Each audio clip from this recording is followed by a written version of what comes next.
The following is a production of the Neighborhood Sports Network. This is the NSPN Prep Update, a weekly look at scores, highlights, and stories from across the state. Hello and welcome to the NSPN Prep Update. I'm Ryan Phelps, coming to you this week from Woodbury High School, home of the Royals. We'll visit with their AD and meet some track athletes that share the same name. On today's show, we enter the arena with a look at robotics. We'll head to the links to talk about a lifetime honor for Craig Nasvik at White Bear Lake. And we continue to honor the inductees for the Minnesota State High School League Hall of Fame class of 2026 with Elk River's Paul Martin. And we'll highlight the former NHLers' alma mater with our school snapshot. But first, some sounds from the neighborhood. Great Durham Hall leading 8-0 as pitch. Fly ball, right field relatively deep, retreating on it is Connors. He's going to look up, and that ball is gone as well. Back-to-back jacks for the Raiders. As ball goes deep to make it 9-0. Through the gap, and it looks like both runs will score. Creighton takes a 2-run lead. A setter's smarts, a hitter's serve, and a libero's jersey. Tyson Chong doesn't care about that.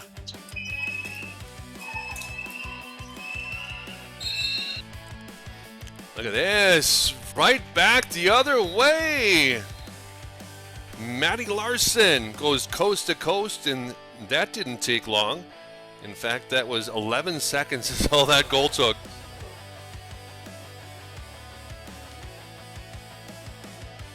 Another shot, another goal. This time it's Caden Barron. 3-0 Raptors. Track season is well underway here at Woodbury, and with their success comes a lot of familiar faces on the podium. We got a chance to visit with a few of the many siblings on the team. And that's just been so fun throughout my whole high school career. And him leaving this year is going to be a big struggle for me, but he's been there for me since day one, so it's been very fun. It's kind of fun, like, to look to my right and see him right next to me, and usually I'll be winning, but it's still just fun to compete with him. Yeah, there's never more competition than your own brother on the track right next to you, so yeah, anyone else doesn't matter as much, but if he's running against me, I run a lot harder.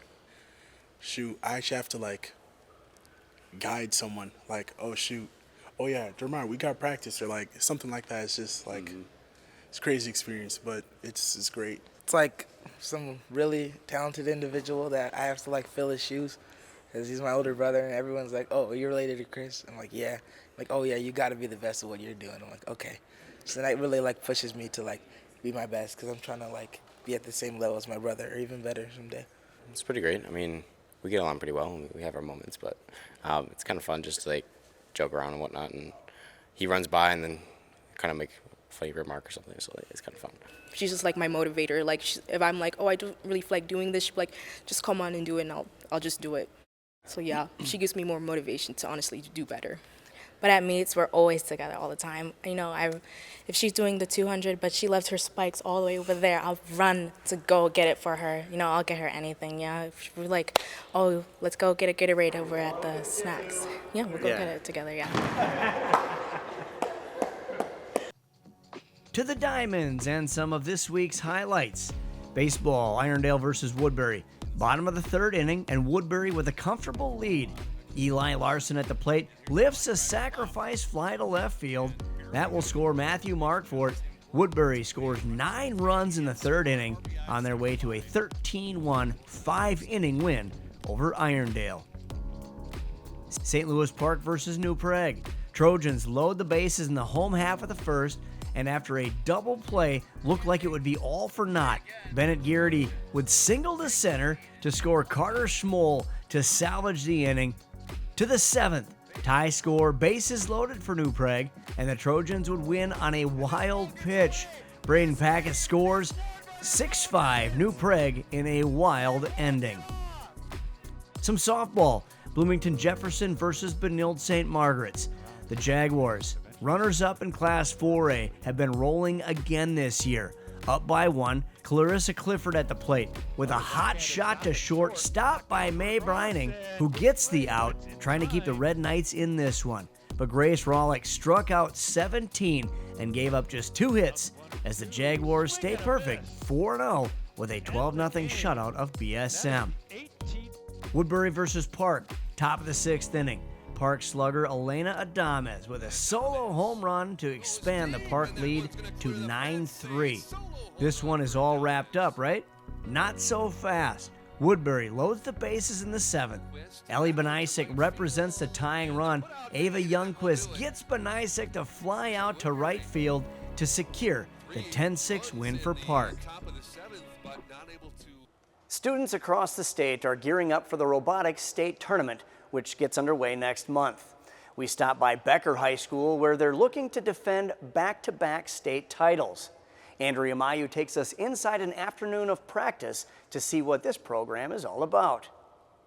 I don't understand how that happened. The world of robotics is ruled by trial and error, solving problems and taking risks to find a way forward. We give them guidelines of where they can go, but you want to grow part of this team in a new way, we'll let you go with it. In January, that task begins for students with an assigned game and rules. Then you build, scrimmage, and compete, fine-tuning along the way. This is real education to me. The kids that come through this program are learning real life skills that they're applying directly out of high school and not just advancing them in college, but a lot of our kids come back, our alumni come back, and they're amazed at how far this team has gone, even in the few short years that they've been out of school. Becker Robotics, or 4607, has won 4 state titles and made world competition 9 times. Professionals from the Becker community have had a hand in that. This is going to be for the battery strap. Providing mentorship. Being able to learn from those people who are in the field and have 20, 30, 40 years of experience working in engineering and things like that in our companies in town. The learning goes both ways. Yeah, I think it looks about right. Okay. Students kind of take us out of our ways that we're used to thinking and keep us fresh too. I've been doing this for 30 years in automation, and I've learned as much from these students as I've taught these students over the past 10 years. We'll run our auto in 3, 2, 1.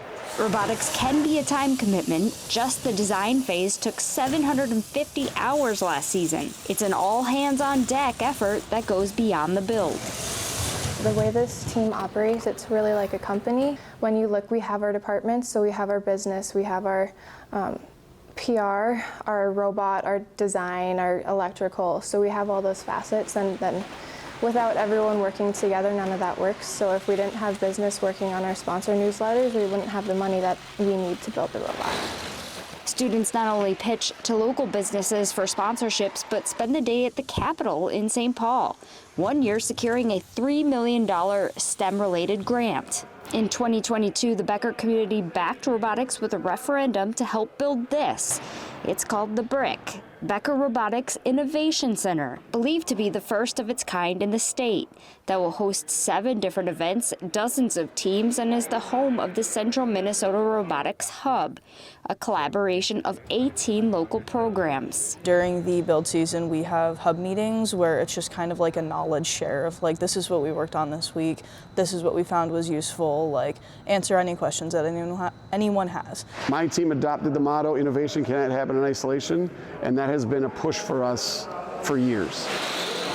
While the world of robotics looks like fun and games, it's providing critical life experience for students like Charlie, who thought she wanted to be an engineer. We do this thing called FMEA, it's failure documentations, and I learned that I love spreadsheets. So that's been an interesting one for me. My probably first week on the team, I learned what they were doing for FMEA. I was like, wow, that's cool. Now she's considering a career in education to help others try their way to finding the thing that clicks. It's nice because the longer you can spend on this team, the more time you have to learn those lessons, because failure is constant and there's nothing wrong with that. A lesson brought to you by the world of robotics. In Becker, I'm Andrea Mayu for NSPN.TV. State Robotics is May 16th at Concordia of St. Paul. State speech wrapped up this past weekend at Park Center High School. Congratulations to Moorhead on their 10th state speech championship. They won it in Class 2A, and in 1A, Melrose wins their third title. Now let's take a look and honor all of the individual winners from this year's meet.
There's more to come on the Prep Update. We'll explore more of this week's host school, Woodbury. And we'll take a quick drive down the fairway to White Bear Lake to feature Hall of Fame golf coach Craig Nasvik. But first, it's trivia time. The Hobie Baker Award is given to the top NCAA men's hockey player. It was first awarded in 1981 to Roseau's Neil Broughton. How many Minnesota-born players have won the award? We'll have the answer after the break. New journey. Division 3 straight to Division 1. New energy. Same standard. The Tommies have climbed to the peak of the summit. And your Pioneer Football League champions wear purple and gray. No limits. Welcome to St. Thomas Athletics. Built live, built on passion, built by the team behind the game. Out to the corner for 3. The Irish are rolling. They take their first lead of the game. NSPN, the Neighborhood Sports Network. Be a part of our crew as a broadcaster or camera operator. Email jobs@nspn.tv to inquire about employment opportunities. Your trivia question was, how many Minnesota-born players have won the Hobie Baker Award? The answer increased to 11 this year when Hermantown's Max Plant won the award on April 10th for the Minnesota Duluth Bulldogs. Welcome back to the NSPN Prep Update, coming to you this week from Woodbury High School. Max Plant wrapped up an outstanding sophomore year at the University of Minnesota Duluth, culminating with being awarded the prestigious Hobie Baker Award. Max Plant scored 25 goals and tallied 27 assists for 52 points over 40 games this season for UMD. He was third in the NCAA in points this season and second in goals. Plant had multiple points in 15 games this season, again, as a sophomore. The Bulldogs play in the National Collegiate Hockey Conference, where Plant was first team All-Conference, Forward of the Year, and Conference Player of the Year. Plant will play at least one more season in Duluth, announcing his decision the day after winning the Hobie Baker. He'll get a chance to play another season with his brother Zam, and will be joined on the Bulldogs with Victor, his youngest brother. Max was drafted by the Detroit Red Wings in 2024. His father, Derek Plant, played 8 seasons in the NHL, winning a Stanley Cup with the Dallas Stars in 1999. Max Plant has played for Team USA since 2024, when he played in the World Championships, winning a silver medal. The 2026 USA roster was announced for this year's championships, and 9 Minnesotans made the cut, including Victor Plant. The U18 World Championships begin on April 22nd and play until May 2nd in Slovakia. Team USA is in Group B with Czechia, Denmark, Germany, and Sweden. Group A includes Canada, Finland, Latvia, Norway, and Slovakia. Mikey Bergchild of Minnetonka and Victor Plant will be alternate captains. Paul Martin is very familiar with the Hobie Baker Award and USA Hockey. He watched his Gopher teammate Jordan Leopold win the Hobie in 2002 after they collected the first of 2 straight national championships. And he was named to 3 U.S. Olympic teams, playing 4 games in the 2014 Olympics in Sochi, Russia. He now adds another honor to his impressive resume, Minnesota State High School League Hall of Famer. Martin was a 3-sport standout at Elk River and all-state in each of them. He is a major proponent of multi-sport participation. I feel like in today's world, you know, the pressure and expectations on kids to specialize young, you know, to play year-round. And for me, I think all of the different sports, whether it was soccer, even track and field, my 9th and 10th grade year, provided me with a different set of athletic abilities or characteristics that led me to be the overall athlete that I was. You know, the toughness of football, the high hand in baseball, so many different things that led me to be a better athlete, you know, and so I just was grateful to my parents again for being able to let me do that. Martin says Elk River was the perfect place to grow up and try different sports. While ice hockey would ultimately become his primary winter sport, he nearly pursued basketball. Skip Schaefbauer was the big basketball name in town, and Martin emulated his game. We had a really good basketball team. We won the 6th and 7th grade state basketball championship. And in 8th grade, I didn't even play organized hockey. We won the 8th grade state basketball championship. And coming into 9th grade, they had asked what I was going to play because they had to play one. And I had spent so much time on the pond skating in that year off of hockey that I just felt like that was, you know, my calling. And then if you do talk to my Uncle Barry, it's a great story. He said, I'll play you one-on-one. And if I beat you, you play hockey, and if you beat me, you play basketball. And so Uncle Barry probably knew I should have played hockey, and I might have got 1 basket. I lost 10-1, and so that was part of me saying, okay, maybe hockey's my sport. But I didn't make that decision until the day before 9th grade practice as a freshman to go play hockey, and something just kind of said, you know what, this is your sport. And it brought me back to that pond, you know, growing up and all those fond memories. In football, Martin was a state record-setting wide receiver. He was Minnesota's Mr. Hockey winner his senior year, and in baseball, his bat and glove earned him all-state recognition. He was selected as the recipient of the coveted Mount Olivet Scholar Athlete of the Year award. When I think of sports, and this is something that my parents have done a great job or did instill in me at a young age, it's the character piece. You know, obviously the sports and the accolades and accomplishments are exciting and great to have and be honored with, but I think like something like the Mount Olivet Award goes to, you know, the character and being active in the community and being a well-rounded student, a lot of the things that I feel like sports teach us. His uncle, Barry Holand, is proud of his nephew and how he now gives back to others. Paul should probably be in the Human Being Hall of Fame. He's so good to this community. That shine a light stuff he does. There's a kid in my class that plays sled hockey, and he loves Paul because Paul knows him by name. Paul connects with them. He wears a shine a light hat to school. I think this community means a lot to Paul, but man, does he mean a lot to this community.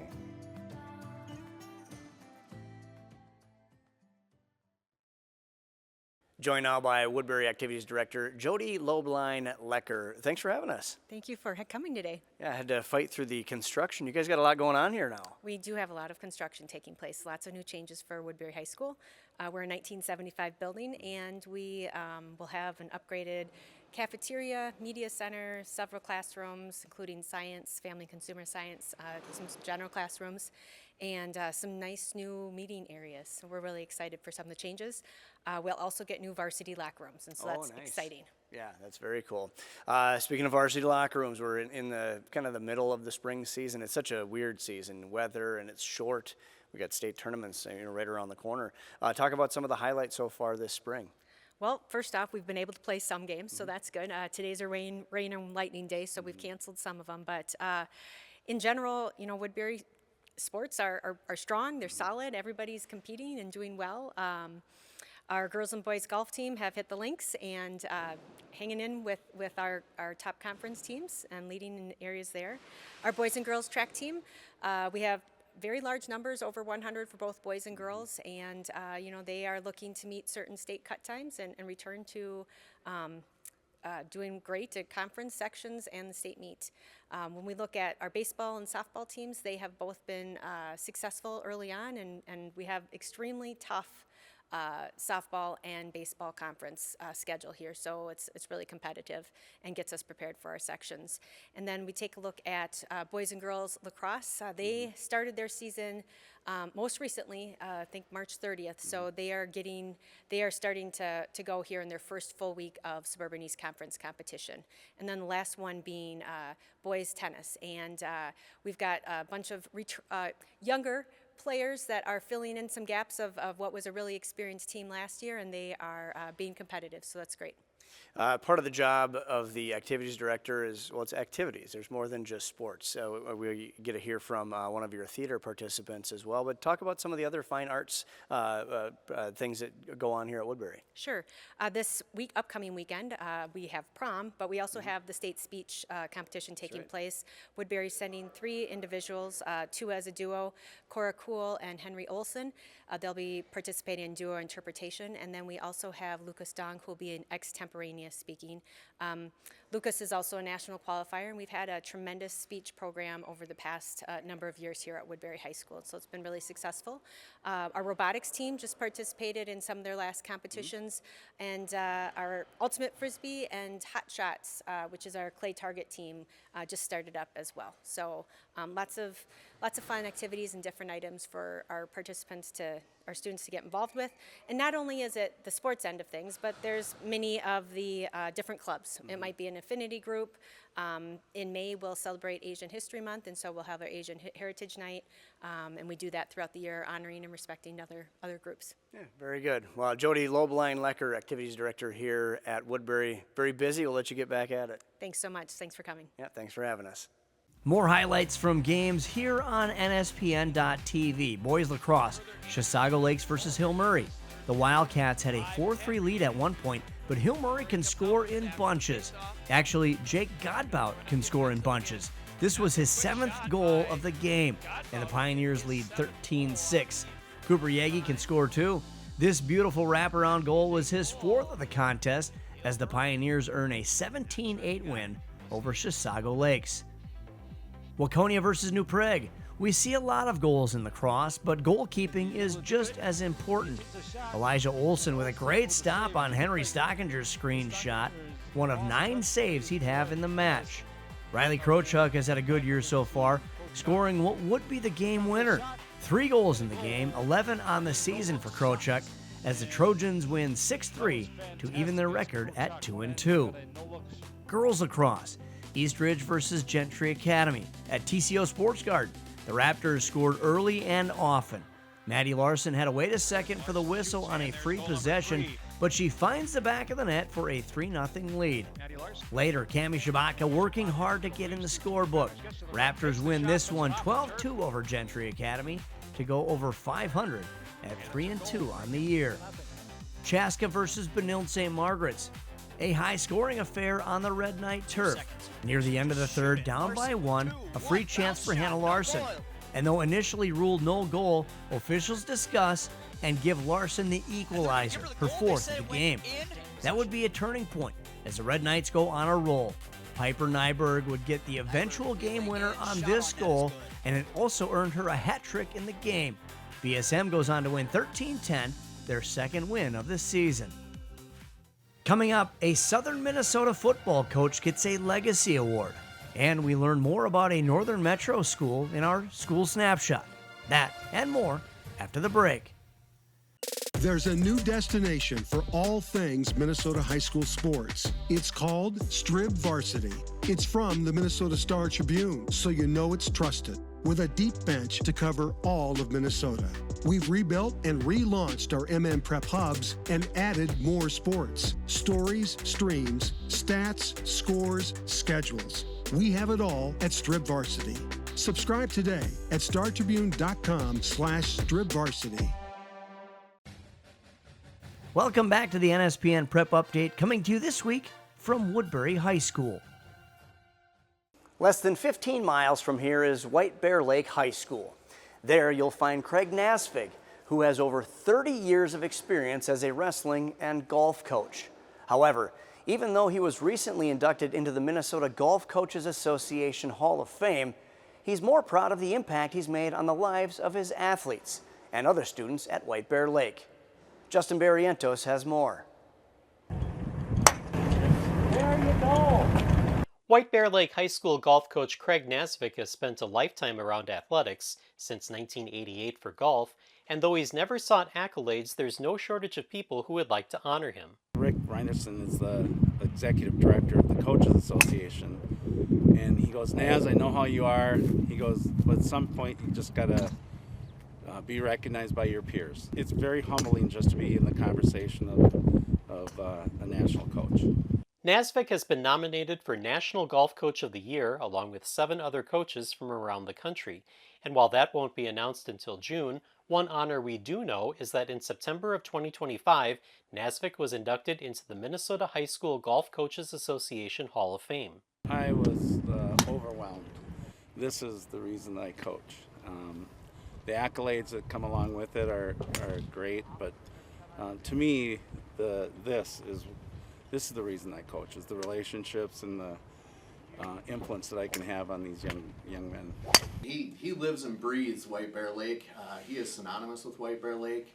He has been here since the late 80s coaching and teaching, and it's just amazing seeing the community and having students that were former students of his now have kids, and I think we're now at a point, I don't think he'd like to admit it, but I think we're at a point where he now has grandchildren that are coming through his programs, and so it's kind of fun to watch the generations and listen to the kids tell stories about their parents and their grandparents even with him and the legend that is Craig Nasvik.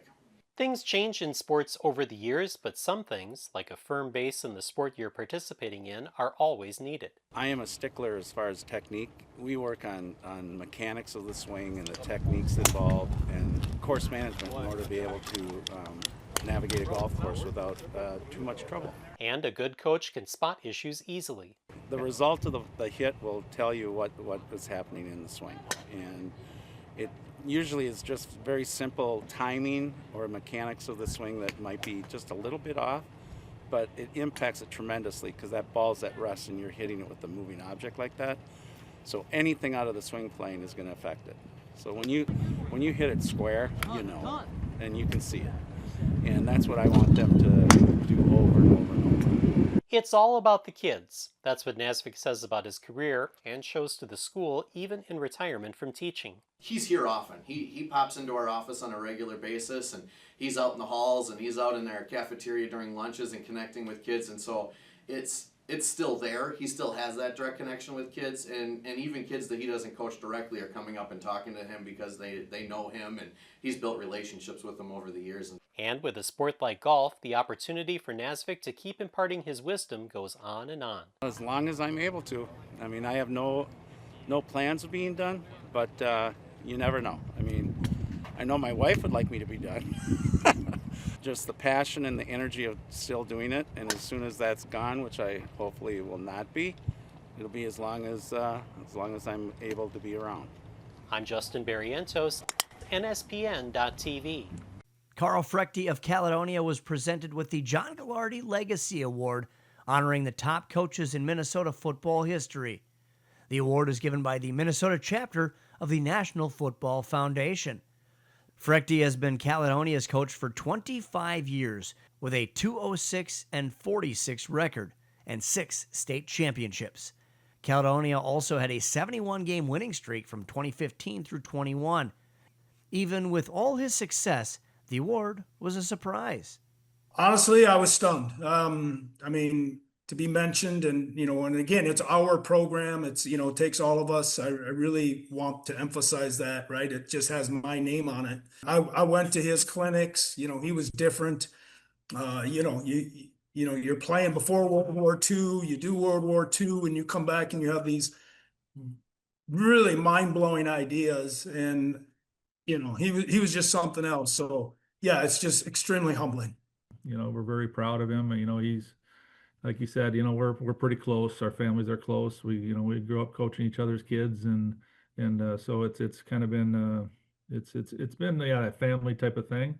So when I got it, yes, I was extremely proud, and it also he's deserving. So I had that sense of, you know what, yes, you're right, he does deserve this. So It's just fun to make a difference in people's lives and kids' lives, especially. And I think that's what's, for guys like Scott and I, and when you don't get through, man, it hurts because you're just like, we can save you some pain and some agony. And to me, that's what we're hoping to do here. A few more highlights from this week. Boys volleyball, Moundsview versus Woodbury. Mustangs set the pace early in this matchup. Tate Sorensen at the net gets the block to put Moundsview up 8-1 in the first set. Good volley on set point, and though Aiden Kednick would have had the kill anyway, it was a net violation by Woodbury. Either way, Mustangs get the 3-0 win to improve to 8-3 on the year. Eastridge versus Park, a great point to illustrate how far boys volleyball has come in just a short time. Just watch and enjoy. Hammered by Tao. It'll come all the way back. Vang, middle attack. Sent back on 4 hands. That's why he poked it over. Colin Tao tries the same. Rally continues. Silas Lee into 2.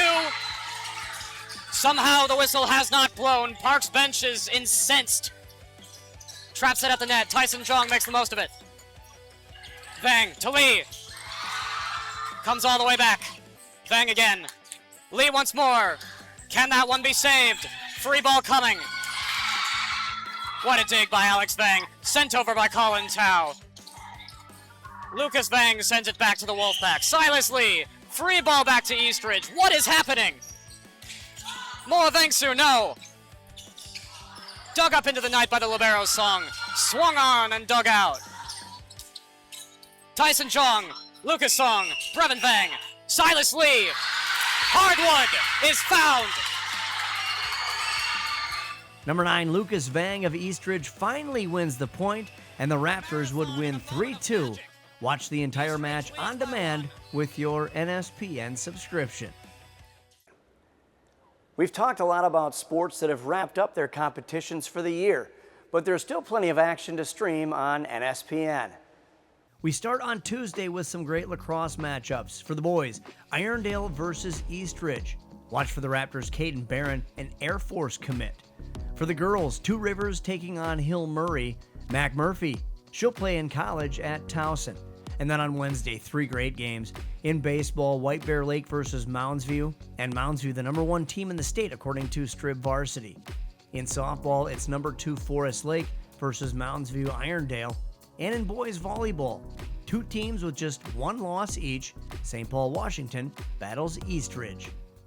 It's time for our school snapshot, which this week features the school that proudly lists recent MSHSL Hall of Fame honoree Paul Martin as an alum.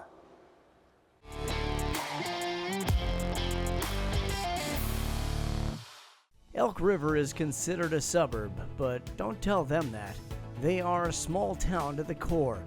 Located 35 miles from downtown Minneapolis, it's old school, as in Zebulon Pike old.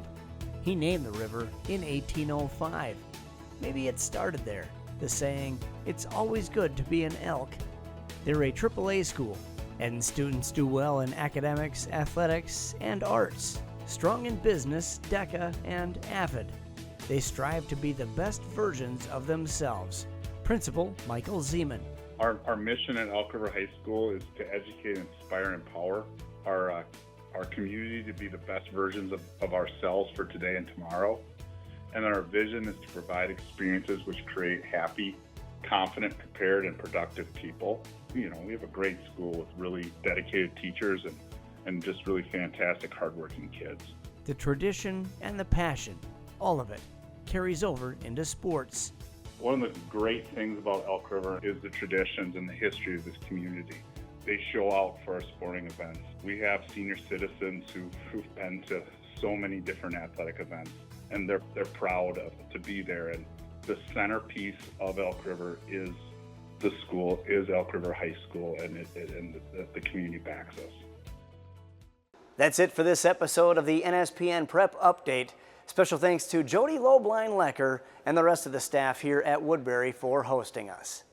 Next week, we howl with the Wolfpack as we come to you from Park High School in Cottage Grove. For Hannah, JB, Jake, Andrea, and the rest of the NSPN crew, I'm Ryan Phelps saying so long from the Neighborhood Sports Network.